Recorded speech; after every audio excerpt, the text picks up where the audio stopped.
estudiaremos con más detenimiento los vínculos emocionales y cómo se construyen estos vínculos y el tipo de vínculos. Ahora, los niños construyen un significado sobre el mundo y el desarrollo emocional y social se produce básicamente en 3 dimensiones: la relación conmigo mismo, la relación con los demás y la relación con el entorno natural y social que rodea al niño. La relación conmigo mismo se refiere al descubrimiento de su propia identidad. La relación con los demás implica un descubrimiento de las relaciones con otras personas y que poco a poco estas relaciones se van ampliando. Al principio serán con mamá, papá, los hermanos, las educadoras, la familia cercana, y poco a poco cuando entre, por ejemplo, a un centro de cuidado infantil, estas relaciones se van ampliando. Yo con un entorno natural y social implica que el niño no está solo, que el niño nace en medio de una cultura y por lo tanto está influenciado por lo que esa cultura le va a transmitir al niño.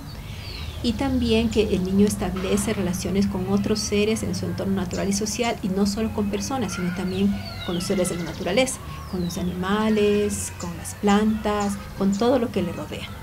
Cuando hablamos de periodos sensibles del desarrollo, estamos diciendo que existen edades en las cuales es muy importante que exista estimulación adecuada para que el cerebro se desarrolle.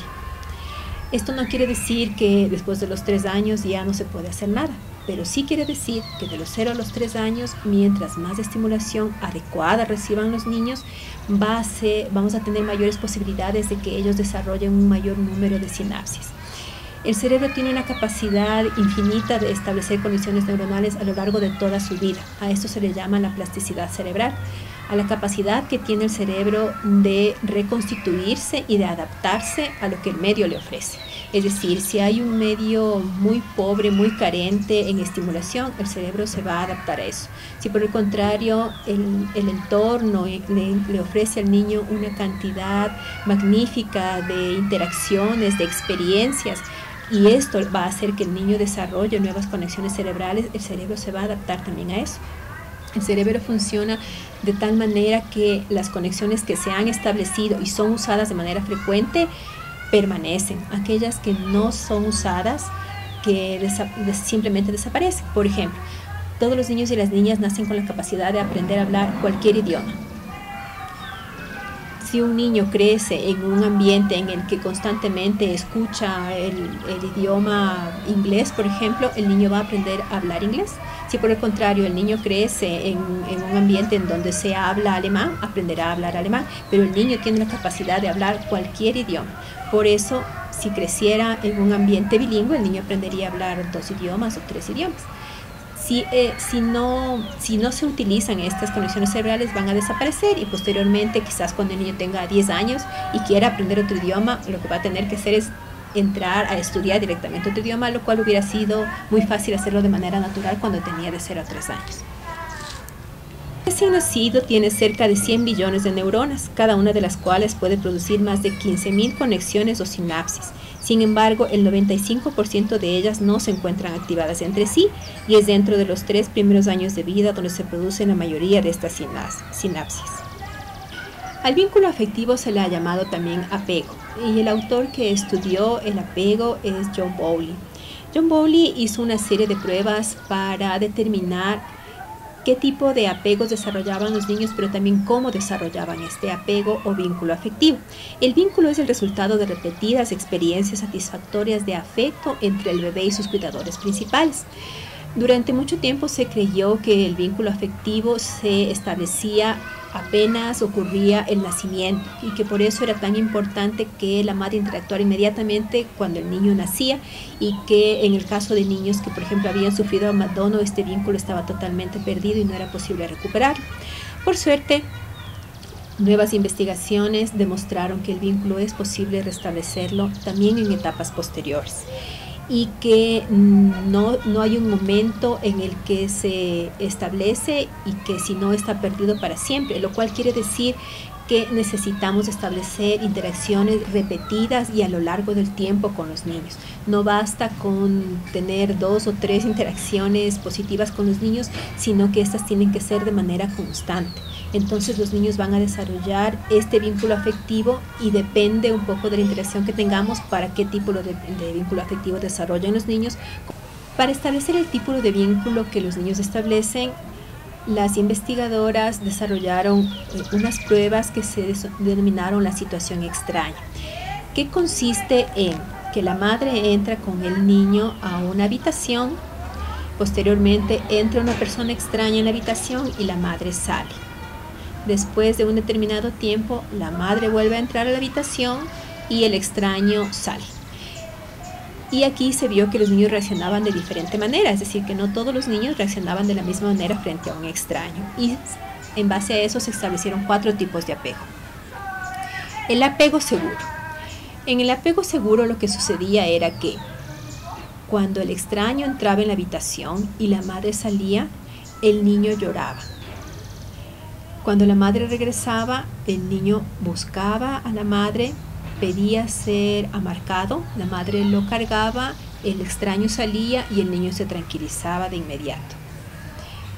En el apego inseguro o ansioso, por el contrario, lo que sucedía era que la madre salía de la habitación, el extraño entraba, el niño empezaba a llorar, se mostraba molesto, ansioso. La madre regresaba, el extraño salía, el niño seguía llorando, no buscaba el contacto con la madre, a pesar de que la madre lo amarcara o tratara de tranquilizarlo, el niño no se calmaba, es decir, permanecía ansioso. Por eso este tipo de apego se llama apego inseguro o ansioso. También existe otro tipo de apego que es el apego inseguro evitativo. En este tipo de apego lo que se observó es que cuando la madre salía, el niño no mostraba ningún signo de molestia con que la madre se alejara. Y cuando la madre regresaba, tampoco el niño mostraba ninguna señal de querer acercarse a ella, no buscaba el contacto con la madre y de hecho lo evitaba. Es decir, no quería ser cargado, ni amarcado, ni consolado, porque de hecho no estaba llorando tampoco. Por último tenemos el apego desorganizado, que es una mezcla, digamos, de varios tipos de apegos en los que los niños pueden mostrar diferentes conductas. Pueden llorar y querer ser consolados, pueden llorar y no querer ser consolados, pueden ni siquiera llorar, etc. Ahora, el tipo de apego que los niños desarrollan depende, por una parte, del temperamento de cada niño, pero en gran medida y en mayor parte depende de la actitud que tiene el adulto que cuida al niño. Por ejemplo, el apego inseguro parece provenir de una conducta agresiva de la madre. Por lo tanto, los niños tienen miedo de perder el afecto de la madre y se muestran siempre inseguros y ansiosos. Esto sucede mucho cuando, por ejemplo, a los niños se les dice: si no haces esto, me voy a ir. Ya no te quiero porque no has comido la sopa.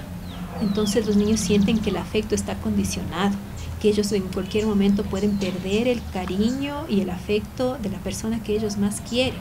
Y esto les genera a los niños mucha ansiedad, porque además los niños saben que dependen del adulto para vivir. Es decir, a un niño que se le dice: y te voy a dejar solo, o ya no te quiero, por supuesto el niño entra en una ansiedad muy grande.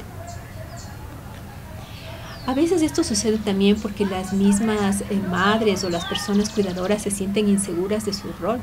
No saben cómo cuidar al niño y ellas mismas están ansiosas, entonces transmiten esta ansiedad hacia los niños.